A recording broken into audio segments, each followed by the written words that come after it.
Welcome into another edition of Green and Growing. Steve Sparky Fifer with you, along with our guy Nathan Marzion. Follow him on Twitter at Nathan Marzion. You can follow me at Sparky Radio. People were asking Marzion whether or not we were going to continue to do the Green and Growing podcast now that we have the Potawatomi Sports Book Pro Hoops post-game show on 1250 AM The Fan following each game, which you can stream on your Odyssey app or just turn on the radio if you're here in southeastern Wisconsin. And listen to the post-game show after each and every game. After the final buzzer, you'll hear the post-game show. Nathan joined me on the first post-game show last night, Monday night, when we had the show. And Nathan, thanks for coming on, being a part of the first show here in 2024. Appreciate it. Yeah, thanks for having me on. And it was nice to have it after a very exciting win, and everyone was kind of in a good mood, and just, it was definitely a good, fun night to talk Bucks basketball after that game they had yesterday. It really was a monumentous occasion because Gallinari actually scored a basket. I mean, that really signified just how big of a deal that game truly was. It was Gallinari actually did something other than just get some exercise during the game. But this Bucks defense continues to play well, and last night was another example of that. Yeah, they gave up, 63% shooting in the first quarter of that game against the Clippers, but overall they hold them to 106, which is a pretty good effort considering Kawhi Leonard, Paul George, and James Harden all were playing. All are healthy. Yeah, they were without Westbrook with a broken hand, and I know second game of a back-to-back, having Minnesota the night before, but I don't like to take away from just how far this Bucks defense has come, Nathan. And they were showing the stats on WMLW during the game or before the game as far as where this Bucks defense has been here lately. And I think they might even be able to get a little bit better maybe than where they are now. But even if this is the level they play at, this level that they're playing at right now might still be good enough to get on a run in the playoffs. Yeah, no, absolutely. This is the level that we wanted to see it get to. And I mean, it's amazing how they did it so fast. They just all of a sudden flipped the switch, and it was like, they're holding teams to 100 points, fewer than 100 points, and just consistently putting together these good defensive performances. I tweeted today, in their last 5 games, they have 5 straight defensive performances that are in the 70th percentile or above in terms of points per possession allowed. And they had done that 5 total times under Griffin. So to do that 5 in a row, and it's not like these have been against all completely awful teams. Like you said, they played the Clippers last night. They had Philly. They had obviously the 2 Hornets games. They had the Bulls, who they already had struggled with earlier in the season several times. So, this is just very good to see. And I think, right now they're the second best defense in the league since the Griffin firing. And I don't know if it'll stay at that level, but I do think that there's reason to believe it will stay near this level, because when you're looking at defensive rating, and if you see some teams' defensive rating all of a sudden shift one way or the other, like if they're a good defensive team and all of a sudden they're having games where, they're giving up 120, 130, or vice versa, where you have a bad defensive team that all of a sudden it has this stretch where it's like they're one of the best defensive teams in the league. The first thing I kind of look at is just the opponent shooting, because that's a big variable, just a 3-point shooting of, okay, does it seem like that they're actually playing good defense? And obviously you can defend the 3 well, but in large part, 3-point shooting is just variance. If a team gets hot from 3 on you, then you're going to give up more points. And if a team is ice cold, you're going to look better. A great example of this was that Hornets stretch where they had, it was like, over the last 6-7 games, they were the number 1 defensive team in the league. And it was like, the Hornets are the number 1 defensive team. And I went into the stats and I was like, well, over those 6 games, teams are shooting 24% from 3 on them. So of course they're going to give up a lot fewer points.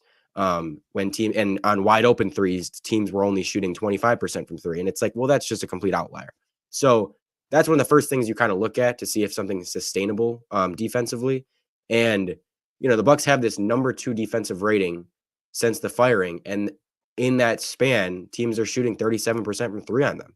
And that's a, slightly below average number. I think that could get better. I think you could be allowing 35% from 3 and be closer to average.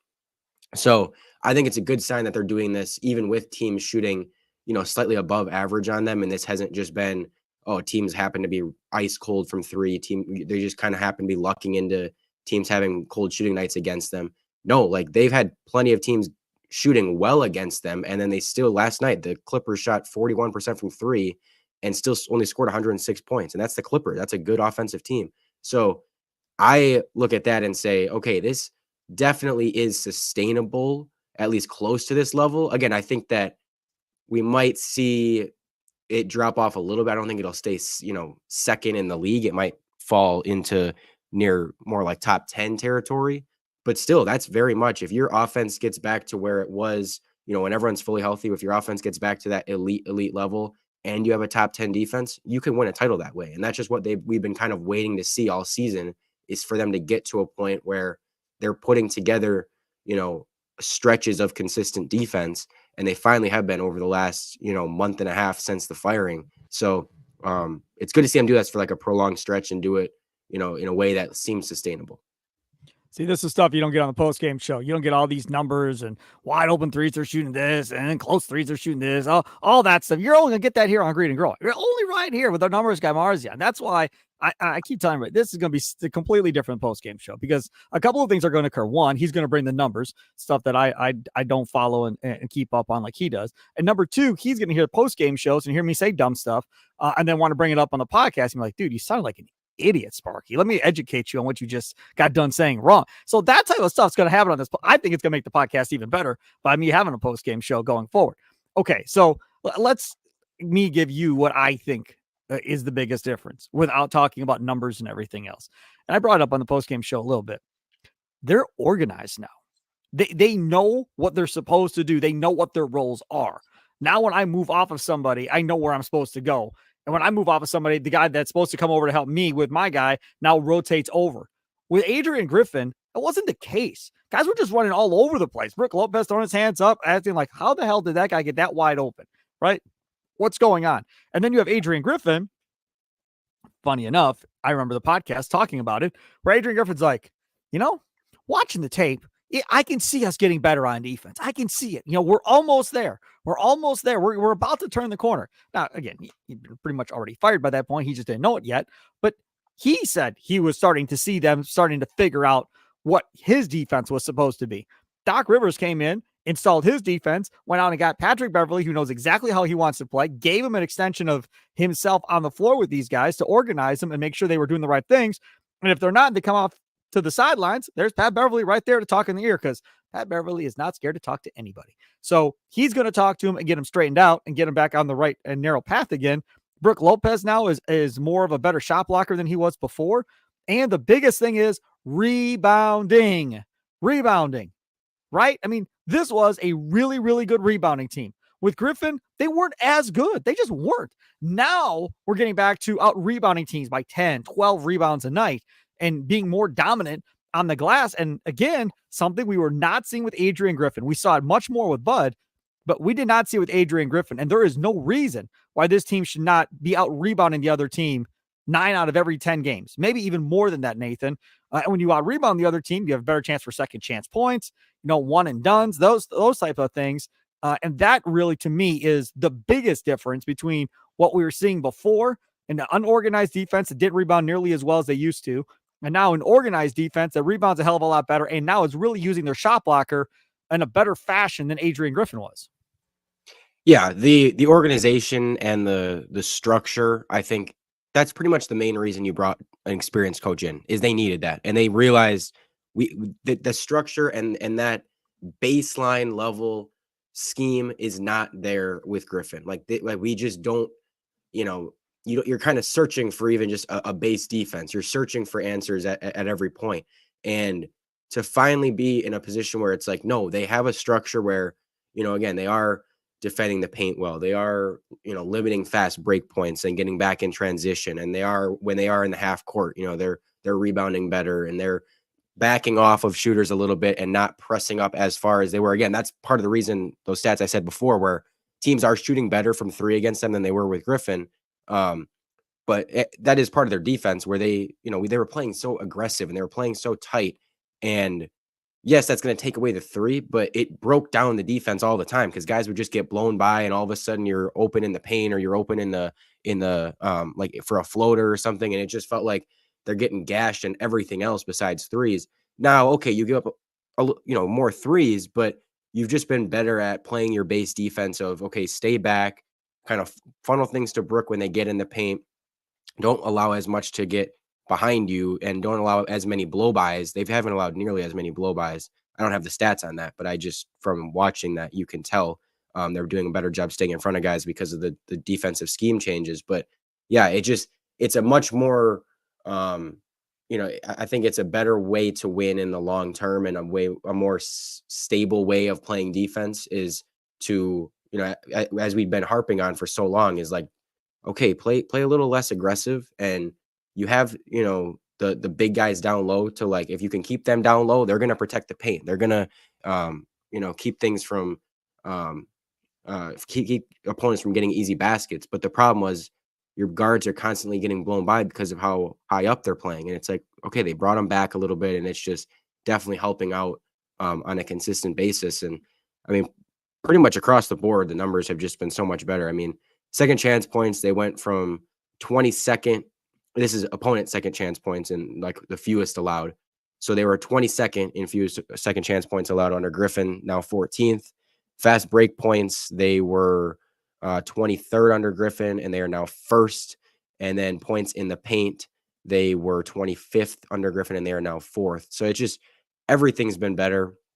It's just been much more structured, and I think even the offense has been more structured. I know the results haven't always been there, in part due to injuries, in part due to, some bad shooting from certain guys, but it just, both sides seem more structured, both sides seem more organized. They seem to be playing with more purpose and more intent on what they're doing, rather than, as you said, kind of scrambling and kind of just like, they always look disorganized.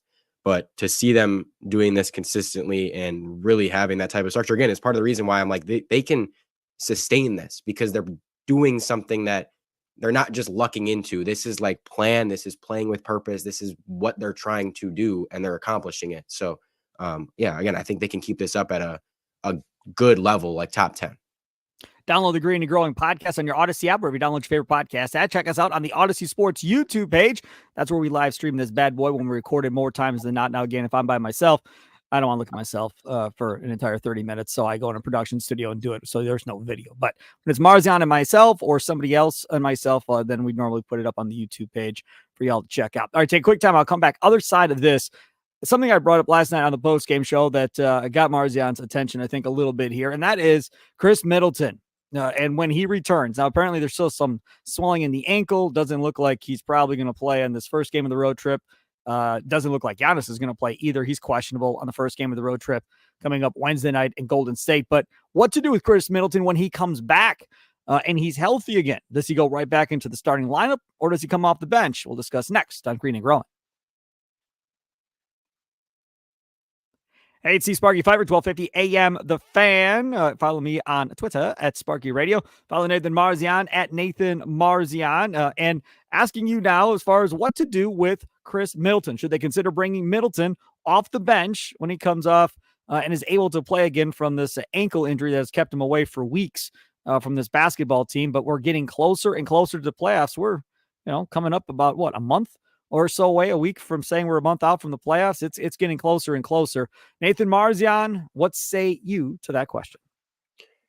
I purposely wanted to bring this up on here because I don't know who started this. I don't know who came up with this take first and was like, man, what would be a good idea is let's take the number one 5-man unit in the league right now statistically. Giannis, Khris, Brook, Dame, Malik Beasley. And let's break it up. Let's take one of those guys and put him on the bench, because, being number one in the league in that is not a good thing. No, we want to put Khris Middleton on the bench, break up that great starting five. Can I interject quickly? I want to quickly interject. Yeah, go ahead. Because you're the numbers guy. Yeah. So you don't have to do it right now, but for the next podcast, when we record next, I would be very curious, because we'll record next on Thursday night. I'm very curious to know, in your numbers research between now and Thursday, what is the current starting fives numbers in the league without Khris Middleton versus where they are with Khris Middleton, and where are they ranked bench scoring wise with Middleton in the lineup versus with Middleton out of the lineup, and how much of a change really is there either way from that perspective. Those are the numbers I'd like for the next podcast if you can find them. Just curious. I think a lot of this has to do with Giannis and Damian Lillard, but either way. Okay, go ahead. But yes, and when I say number one, I'm talking about ones with of all lineups, 5-man units with high volume. Those are, because I'm filtering out the lineups that have, only a few games played or like a short stretch played. But the ones that of all the ones that are regular 5-man lineups for a team, that is the number one in the league right now with a plus 16 net rating. And if you just look at the core three guys, Dame, Khris, Giannis on the floor together has a plus 17.9 net rating, meaning they outscore their opponents by basically 18 points per 100 possessions.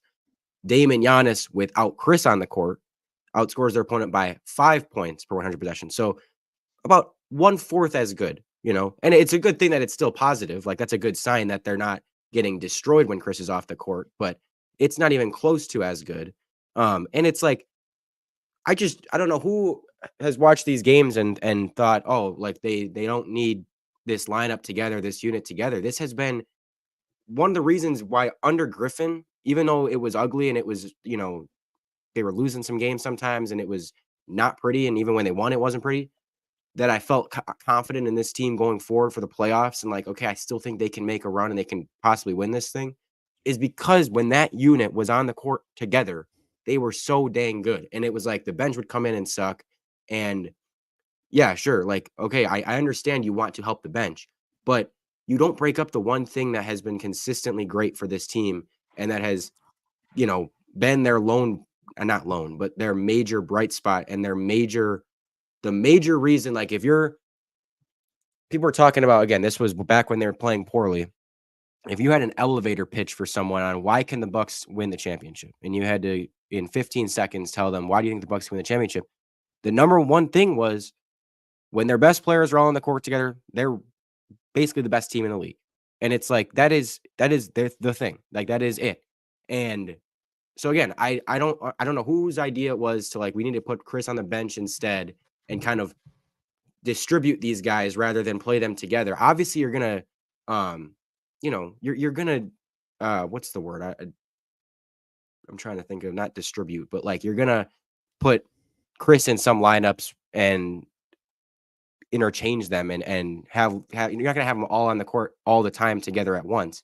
But to say that they need to like not be in the starting lineup together is a huge overreaction.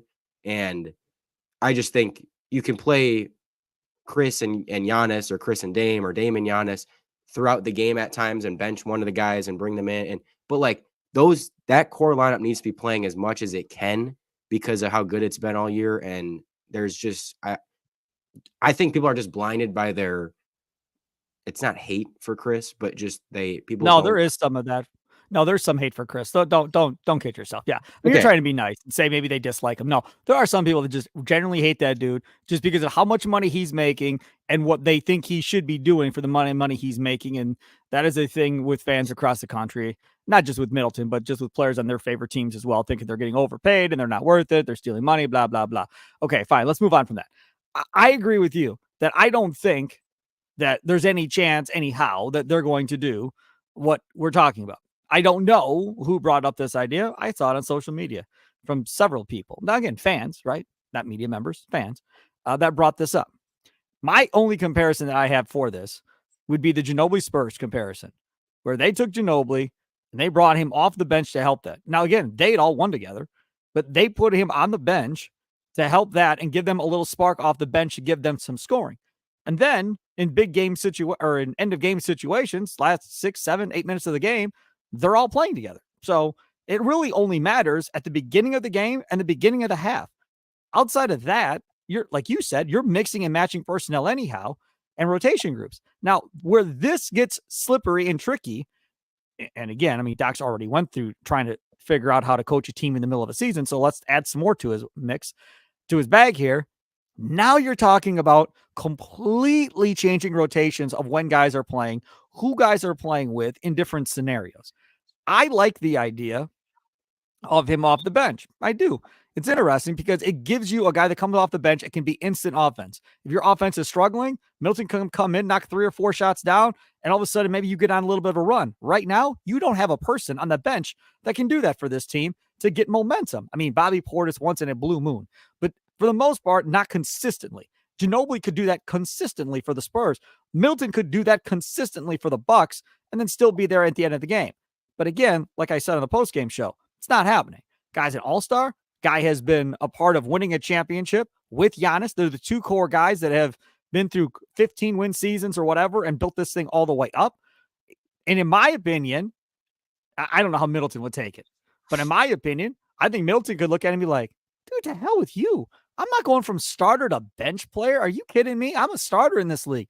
Now, again, that's the ego part of it talking. And that would be the same way for most of us. If somebody came to you and said, with everything Middleton's accomplished, we'd like you to come off the bench now. We're going to start Jay Crowder instead. You'd be like, to hell with you. I'm not coming off the bench. I'm starting. It takes a big man that is a selfless team player to say, that's best for the team. Fine. I'll come off the bench. I got you. Whatever you need. But I want to be on the floor when we close. Oh, yeah. You'll be on the floor when we close. Okay. Let's do what you got to do. I just think it's too much right now. If you're going to do a major change like this has to be talked about in the offseason. It has to be played with in training camp and preseason, and it's got to be a full commit if you're going to do this. I don't think this is something you do in the middle of the season. That's why, and one of the many reasons why I don't think it'll happen.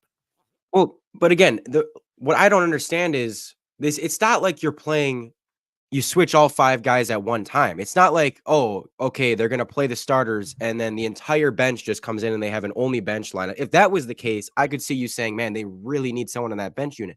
Regardless. Yeah, it's not a line change. It's not a line change like hockey. Right. Like you want to, as I was saying, that starting lineup has been so good with all those guys together. They play off each other perfectly. The gravity is really good. Everything's great in that lineup.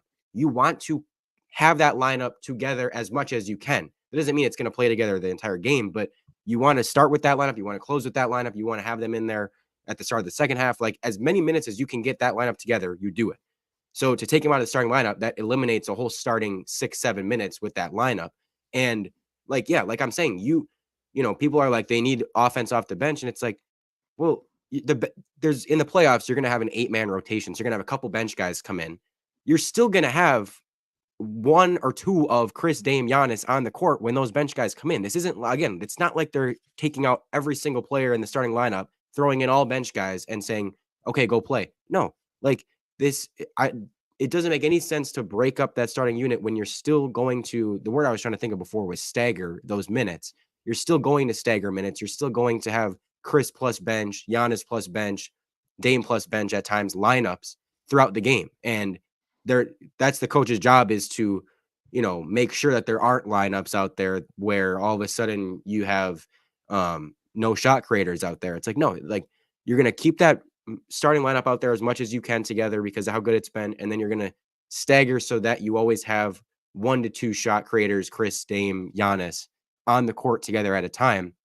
And that way you're never left with that, you know, we're never left with lineups on the court that can't score because you always have some scorers on the court. I don't know why people act like you're exchanging 5 players for 5 players every time there's a substitution and you can't keep players in to play with the bench after they've already been in the game. It just doesn't make any sense to me. All right, take a quick time. I'll come back on the other side. We'll talk about Bobby Portis and Pat Connaughton. And have we gained any more faith in what they're going to do going forward and getting into the playoffs? Download the Green and Growing podcast on your Odyssey app, or you download your favorite podcast app. Check us out on the Odyssey Sports YouTube page. Back after this.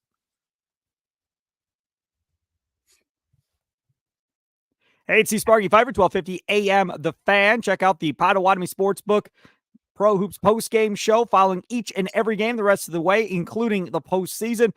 Next up, as we record this on Tuesday night, will be the Golden State game Wednesday night. That game tips off at 9 after the final buzzer. You switch over to 1250 AM The Fan or listen to it on your Odyssey app. I'll be there taking your calls, your tweets at 1250 AM The Fan, and we'll have a lot of fun. He is Nathan Marzion at Nathan Marzion. Talking now about confidence level that you might have in Bobby Portis and Pat Connaughton going into the playoffs. Now, Bobby Portis been more maybe of a regular season guy than a playoff guy. Pat Connaughton, as Nathan Marzion has pointed out, consistently. He's more of playoff Pat than he is regular season Pat. But I will start this with Nathan Marzion, and we'll see if we agree or not on this. What's your confidence level right now? And Bobby Portis, who had a humongous game against the Clippers, a big double-double, and Pat Connaughton, who shows up once every few games for them going into the playoffs, Nathan. I mean, it's interesting because it's definitely a lot different than it was, at the All-Star break a month ago, or at the trade deadline a month ago, when, pretty much everyone wanted them gone and just didn't have any confidence in them, didn't have any confidence in anyone on this bench. And all of a sudden, Pat has been quietly shooting the ball well for kind of a while. I mean, basically since the new year, since 2024 started, he is 43% from three. I still don't think he's making a huge impact, but he's shooting the ball well. And, again, all of a sudden, Bobby has come alive and been much more impactful than he was for basically the whole first part of the season, where, like, I know his numbers have been fine throughout. Like, he's been pretty consistently, like, he's shot the ball pretty well and he puts up his near double doubles and stuff. But when you were just looking at his impact as a player and like how much he's impacting winning, it never felt like he was that much because of, the horrible defense and just being a black hole on offense. And seemingly every time he touched the ball, it was going up and, kind of taking shots and possessions away from the main guys a lot and ruining kind of the flow of the offense. But lately it's been better. And I mean, he still takes quite a bit of shots, but like he has been consistently just better and consistently more impactful. This is now a month. In the last month, he's averaging 16 and 8 on 50% from the field and 43% from three. So he's been awesome lately, and I got to give him some credit. And like, so I definitely, looking at how they've played lately, gives me some more confidence that, hey, maybe they needed a new coach. Maybe they needed to, just things to change a little bit for them to all of a sudden find their rhythm again and find their impact again. But if you can get what you're getting lately out of these guys in the playoffs, I mean, it's a game changer because they've needed, as you said earlier, they need some scoring off the bench. If Bobby can be a 15-point per game scorer off the bench in the playoffs, that's incredible. And I don't know if it'll keep up, again, when Khris comes back, he will take some of those shots and whatever, but still, if Bobby can give you this offense, it's awesome. If Pat can hit his shots as he has been, it's awesome. You still want to see more defensively from those guys, but you have made up for that now with a better scheme, with, adding Pat Bev and just having a better defense overall. You haven't needed the defense off the bench as much as you did earlier in the season when they couldn't stop anything. So, I definitely have more confidence in them as of right now than I did a month ago. And again, if they can play like they have been, it's going to be huge, and it could be a difference maker in, this team being a conference finals at best team or being the NBA champions. So 8 guys is what you and I talked about for the playoffs, right? That's 3 bench guys. They're going to get, we're not talking about a guy that plays 4 minutes. We're talking about consistent, 12, 15, 20 minutes, whatever the case may be.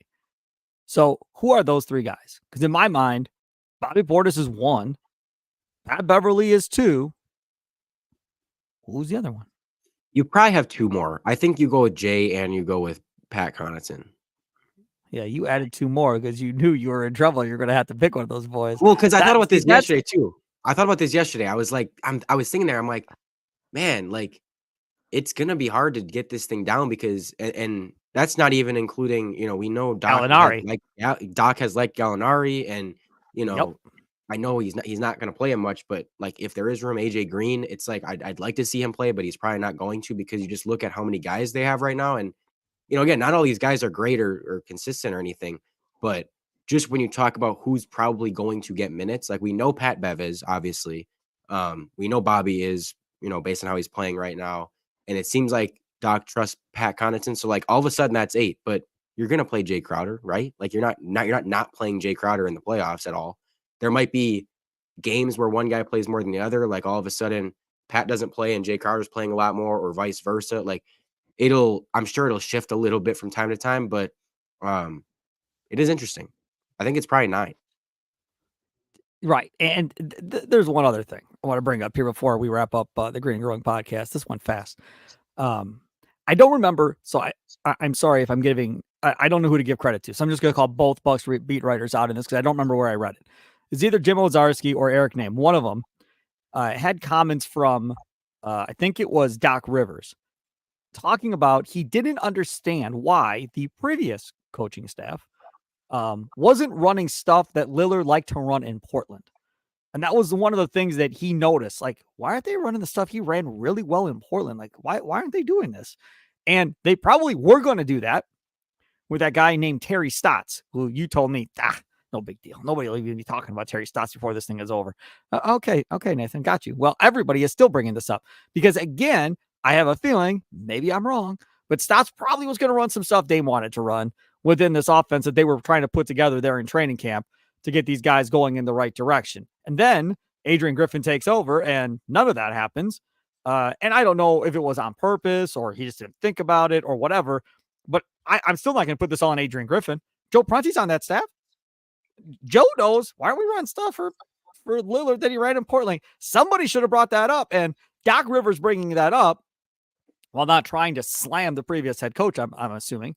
I think that's a hell of a good point, Nathan, right? I mean, you want to get this guy comfortable. You want him to feel like himself. And then you don't run anything that's familiar to him. Probably puts him in an even more weird situation.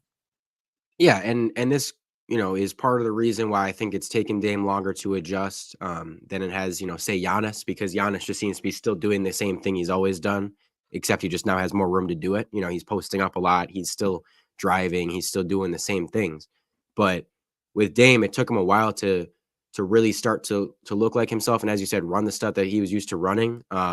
They weren't at the start of the year putting the ball in his hands quite as much. There was, plenty of possessions where it was like, man, you want to see them get the ball to Dame right away and kind of look for him immediately. And Giannis has talked about that, where like since Doc took over, that seemed like it's kind of been a point of emphasis and something he has had to keep in mind is like, when I get the ball on a rebound, like look for Dame. I don't have to bring it up myself still. Like this isn't the old team. This is, I have Damian Lillard on my team now. So it's like, get it ahead to him in transition a little bit and see if he can, get to the hoop or do something.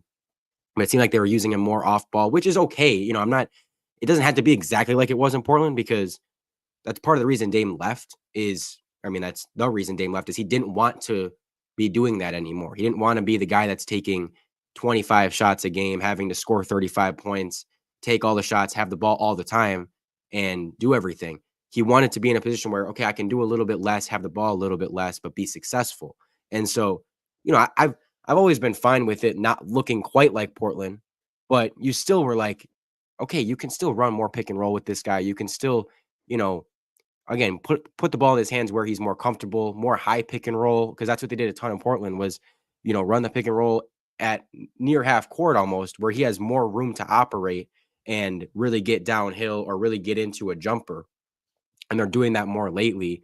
And so, he's definitely getting more comfortable. And I think just the shots he's getting have been better and they just seem to be more like his shots. So, I've been happy with what I've seen lately. I just think it took a little bit to get here. And, again, this is part of the reason you brought in a experienced head coach is just because it's someone that you're like, okay, this guy will be able to, he's been around this league. He's seen these guys play. He knows what these guys' strengths are, and he's going to adapt to that much better than a first-time head coach is. A first-time head coach is not going to know those things as well as a guy who's been coaching 25 years. So it goes back to the whole, Doc bringing structure and experience to both sides of the ball here, where it's just like, okay, they have more purpose to what they're doing. It doesn't feel like every possession is kind of just like, well, whoever gets the ball, kind of do something with it. And, might end up in Dame's hands. It might end up in Giannis. Maybe Khris throws this one up, but like you don't really know what's happening.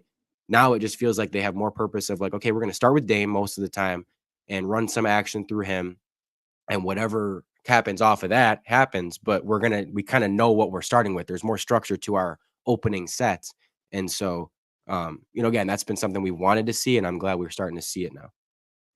He is Nathan Marzion. Follow him on Twitter at Nathan Marzion. You can follow me at Sparky Radio. Download the Green and Growing podcast on your Odyssey app, or if you download your favorite podcast app, check us out on the Odyssey Sports YouTube page as well. That'll wrap up another edition of Green and Growing this evening. We'll be back at it again on Thursday night. Tell your friends, tell your family, and more importantly than that, or equally as important as that, I guess I should say, is make sure to check out the Potawatomi Sportsbook Pro Hoops post-game show after each and every game, rest of the way out through the postseason on 1250 AM The Fan. Listen to it on the radio. That's the old school way. Even more old school is picking up the phone and calling into the show and talking with me. That's a lot of fun. That's my preference. You can also tweet at 1250 AM The Fan as well. Back on the air after Bucks and Golden State coming up on Wednesday night. Have a good one. Toodles.